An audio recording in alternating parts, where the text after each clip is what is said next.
So Kevin, a big soaking coming for Western Canada. Yeah, not only is it coming, it's coming right where we need it. This trough, it's what's setting up the pattern, but it's not what's bringing the moisture. The moisture is coming up the Central Plains, and that's quite common for places like Northern Ontario and Manitoba, sometimes Saskatchewan. But for it to get all the way into Northern Alberta, wrap around the top side of that low and get down towards Vancouver, that is incredibly rare, but that is what is going to be causing the wet pattern for essentially the next almost full week. It's pretty impressive when you see that area of low pressure and the way that it's perfectly situated and how that Gulf moisture can wrap around. So we're going to show you some of the potential totals when it comes to this weather event that is coming up. But first, Kevin, let's just talk quickly about that thunderstorm risk today, because we could see a little bit of rain with this, and we also could see the potential for some rotation.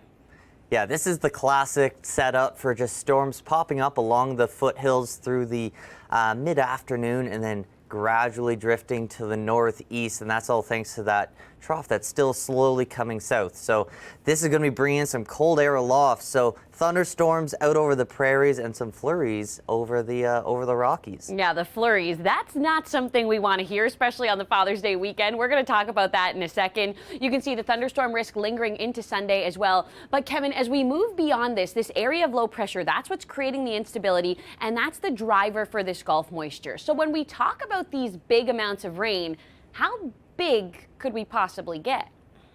I'm going to put my money on someone's going to go over 130 millimeters. Wow. Around Peace River, Whitevale, or White Court, Hinton, Edson, someone's going to do it, and hopefully it's not a situation where it's too much of a good thing, but I think most of these areas will be very happy to get whatever they can get. Yeah, absolutely. Now, Fort St. John, you can see it on the map there, about 3 hours north of Fort St. John is the Donnie Creek fire. We need huge amounts of rain in this region. It doesn't look like the biggest rainfall will fall over Donnie Creek, but Kevin, like you said, any rain is going to be good. The pattern change, the cooler conditions. And speaking of cooler conditions, you can see it here in the 7-day forecast. The 20s are out over the next few days in places like Edmonton.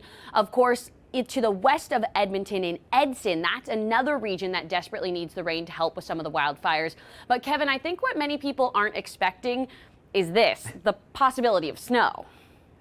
Yeah, and it's not exactly just alpine snow. This is getting into the mid-levels, and I must say, I think it was June 2019. I was in Jasper the last week of June, and it was still a little bit of flurries through, even down towards the road. So it's not unheard of for June, but it is still pretty rare. It's interesting, and I think it puts it into perspective, just the change of pattern that we're going to see. Monday and Tuesday, Vancouver, you'll be into your wettest weather throughout these few days. And then, Kevin, the temperature story, what a divide across the prairies.